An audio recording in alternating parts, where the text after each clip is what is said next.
ശ്രീ അജയ് തറയിൽ അതിലുണ്ടെങ്കിൽ താങ്കൾ സൂചിപ്പിച്ചു ഈ അറസ്റ്റിൻ്റെ സാഹചര്യം നേരത്തെ തന്നെ അറസ്റ്റ് ഉണ്ടാവേണ്ടതുണ്ടായിരുന്നു എന്ന വാദം. ശരി, അജയ് തറയിലേക്ക് നമുക്ക് മടങ്ങി വരാം. എന്തായാലും ഒരു കാര്യം വ്യക്തമാണ്, ഈ അറസ്റ്റ് ഉണ്ടാക്കുന്ന രാഷ്ട്രീയ തർക്കങ്ങൾ ചെറുതായിരിക്കില്ല. CPM എന്തായാലും പ്രതിരോധിക്കാൻ വരുന്നില്ല. PS പ്രശാന്ത് ഇക്കാര്യത്തിൽ ഒറ്റപ്പെടുമെന്ന് ഏറെക്കുറെ ഉറപ്പായിരിക്കുന്നു. പ്രശാന്തിൻ്റെ കസ്റ്റഡി SIT ചാർജ് ഷീറ്റ് കോടതിയിൽ സമർപ്പിക്കുന്നതിന് തൊട്ട് മുമ്പ് ഉണ്ടാകുന്ന ഒരു പ്രധാനപ്പെട്ട നീക്കം എന്ന രീതിയിൽ കൂടി മാറുകയാണ്.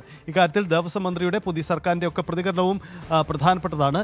മറ്റൊരു പ്രധാനപ്പെട്ട കാര്യം കൂടിയുണ്ട്. ഇന്ന് ദേവസ്വം ബോർഡ് യോഗം തിരുവനന്തപുരത്ത് നടക്കാൻ പോവുകയാണ്. ആ യോഗത്തിൽ പ്രധാനപ്പെട്ട ചില തീരുമാനങ്ങൾ കൂടി ഉണ്ടാവേണ്ടതുണ്ട്. അതിന് തൊട്ട് മുമ്പാണ് ഇപ്പോൾ PS പ്രശാന്തിൻ്റെ കസ്റ്റഡി ഉണ്ടാവുന്നത് എന്നാണ്.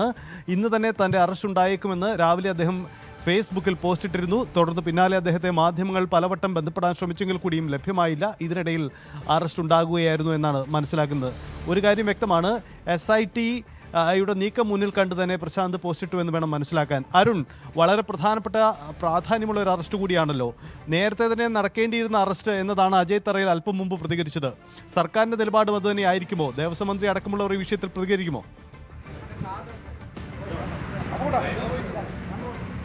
തീർച്ചയായിട്ടും ദേവസ്വം മന്ത്രിയുടെ പ്രതികരണം ഉണ്ടാകും. ദേവസ്വം മന്ത്രി നേരത്തെ ഒരു കത്ത് SITക്ക് നൽകിയത് ദേവസ്വം ബോർഡ് അംഗത്തെ കൂടി ഇതിൻ്റെ അന്വേഷണത്തിന്റെ ഭാഗമാക്കണമെന്ന് ആവശ്യം ഉന്നയിച്ച് നേരത്തെ ദേവസ്വം മന്ത്രി K മുരളീധരൻ കത്ത് നൽകിയിരുന്നു. ഏതായാലും CPMന്റെ സംസ്ഥാന കമ്മിറ്റി യോഗത്തിൽ പങ്കെടുക്കാൻ നേതാക്കൾ ഓരോരുത്തരെ ഇവിടെ എത്തുകയാണ്. MAVയുടെ പ്രതികരണം ഈ വിഷയത്തിൽ ഇപ്പോൾ പ്രതികരിക്കുന്നില്ല. MV ഗോവിന്ദൻ സംസ്ഥാന സെക്രട്ടറി നിലപാട് വ്യക്തമാക്കട്ടെ എന്ന പ്രതികരണം അദ്ദേഹം നടത്തി. ഒരു കാര്യം കൂടി അദ്ദേഹം പറഞ്ഞു, കേന്ദ്ര കമ്മിറ്റി അംഗീകരിച്ച തെരഞ്ഞെടുപ്പ് ഭവൻ റിപ്പോർട്ട് സംസ്ഥാന സമിതിയിൽ റിപ്പോർട്ട് ചെയ്യുകയാണ്. അതായത് ശബരിമല സ്വർണ്ണക്കൊള്ളയിൽ പാർട്ടി എടുത്ത നടപടികൾ, പത്മകുമാറിനെ പുറത്താക്കാത്തത്, ആഗോള അയ്യപ്പ സംഗമത്തിലുണ്ടായ പ്രശ്നങ്ങൾ, അവിടെ യോഗി ആദിത്യനാഥിൻ്റെ പ്രസംഗം സന്ദേശം വായിച്ചത് തുടങ്ങിയ കാര്യങ്ങൾ തെരഞ്ഞെടുപ്പ് തിരിച്ചടിയായി എന്ന കേന്ദ്ര കമ്മിറ്റിയുടെ കണ്ടെത്തൽ അടങ്ങിയ തെരഞ്ഞെടുപ്പ് അവലോകന റിപ്പോർട്ട് ഇന്ന് CPMന്റെ സംസ്ഥാന കമ്മിറ്റിയിൽ അവതരിപ്പിക്കുകയാണ്. ആ ദിവസം തന്നെയാണ്, അത് തൊട്ടു മുമ്പാണ് ദേവസ്വം ബോർഡ് പ്രസിഡന്റ്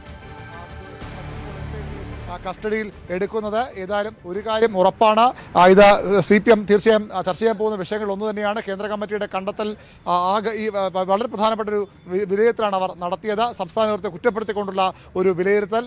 സംസ്ഥാന നേതൃത്വവും ശബരിമല ആഗോള അയ്യപ്പ സംഗമം, പത്മകുമാർ അടക്കമുള്ള വിഷയം തെറ്റുപറ്റിയെന്ന് സമ്മതിച്ചിരുന്നു. ഏതായാലും ഈ വിഷയത്തിൽ CPMന്റെ സംസ്ഥാന കമ്മിറ്റി ചെയ്ത് തൊട്ട് മുമ്പാണ് പ്രശാന്ത് അറസ്റ്റിലേക്ക് പോകുന്നത്, അല്ലെങ്കിൽ അദ്ദേഹത്തെ കസ്റ്റഡിയിലേക്ക് കൊല്ലം ഭാഗത്തേക്ക് ഇപ്പോൾ കൊണ്ടുപോകുന്നതാണ് നമുക്ക് ലഭിക്കുന്ന വിവരം. ഏതായാലും കോടതിയിൽ ഹാജരാക്കിയേക്കും ഇന്ന് തന്നെ കോടതിയിൽ ഹാജരാക്കാനും സാധ്യതയുണ്ട്. ഏതായാലും PS പ്രശാന്ത് കൂടി ഇപ്പോൾ വലയിലാകുന്നതോടുകൂടി CPMന്റെ മൂന്നാമത്തെ CPM നിയോഗിച്ച CPM നോമിനികളായി തിരുവിതാംകൂർ ദേവസ്വം ബോർഡ് തലപ്പത്തേക്ക് വന്ന മൂന്നാമത്തെ പ്രസിഡന്റാണ് ഇപ്പോൾ ഈ ശബരിമല സ്വർണ്ണക്കൊള്ളക്കേസിൽ ജയിലിലേക്കുള്ള വഴിയിലുള്ളത്. ഏതായാലും വളരെ പ്രധാനപ്പെട്ട നീക്കമാണ് SIT നടത്തിയിരിക്കുന്നത്. ഈ കേസിൻ്റെ അന്വേഷണം അവൻ്റെ അവസാന ഘട്ടത്തിലേക്ക് നീങ്ങുമ്പോഴാണ് ഇത്തരത്തിൽ ദേവസ്വം ബോർഡിൻ്റെ കഴിഞ്ഞ ഭരണസമിതിയുടെ പ്രസിഡന്റ് കൂടി ജയിലിലേക്ക് പോകുന്നത്. അതിലെ അംഗങ്ങൾക്കെതിരെയും നടപടി വേണമെന്ന ആവശ്യം നേരത്തെ K മുരളീധരൻ ദേവസ്വം മന്ത്രി അടക്കമുള്ളവർ മുന്നോട്ട് വച്ചിരുന്നു. സ്വാഭാവികമായും ആ അംഗങ്ങളും ഇതിൽ പ്രതിയാണ്. അവരെ കൂടി ഈ അന്വേഷണ പരിധിയിൽ കൊണ്ടുവന്നു കഴിഞ്ഞു. അതുകൊണ്ട് തന്നെ ഇതിൽ കൂടുതൽ അറസ്റ്റിലേക്ക് പോകാൻ തന്നെയാണ് സാധ്യത.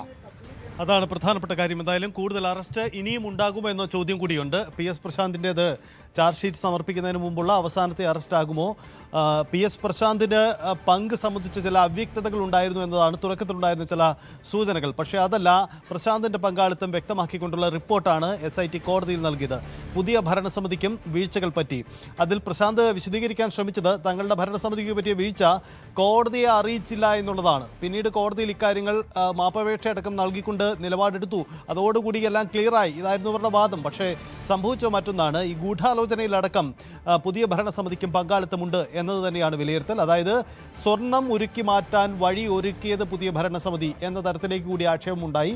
ആദ്യം 2019 ആദ്യഘട്ടത്തിൽ നടന്ന ആക്ഷേപം സ്വർണം പുറത്തേക്ക് കൊണ്ടുപോയതിനപ്പുറം രണ്ടാമത് വന്നപ്പോഴാണ് ഈ കണ്ടുപിടുത്തങ്ങൾ ഉണ്ടാവുന്നത്. അത് കോടതിയുടെ അനുമതിയില്ലാതെ സ്വർണ്ണപ്പാളികൾ പുറത്തേക്ക് പോയ സംഭവമാണ്. ചെന്നൈ സ്മാർട്ട് ക്രിയേഷൻസിലടക്കം ഇതെത്തിയ വഴി തുറന്നത് പുതിയ ഭരണസമിതിയുടെ നീക്കമാണ് തുടങ്ങിയ ആക്ഷേപങ്ങളൊക്കെ ഉണ്ടായിരുന്നു.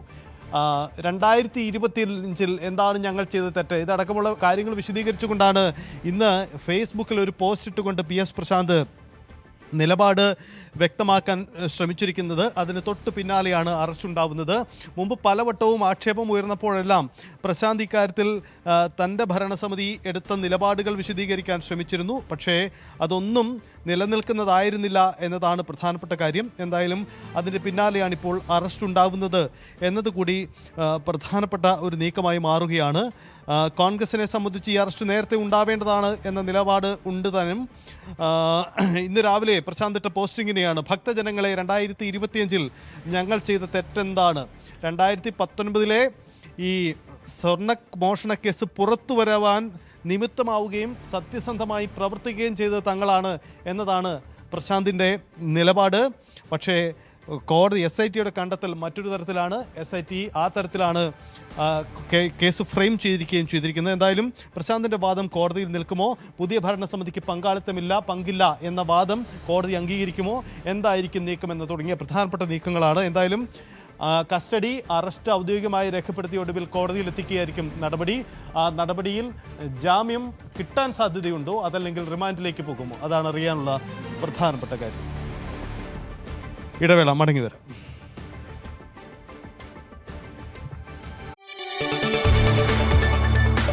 കൂടുതൽ വാർത്തകൾക്ക് News 18 Keralam YouTube channel subscribe ചെയ്യുക.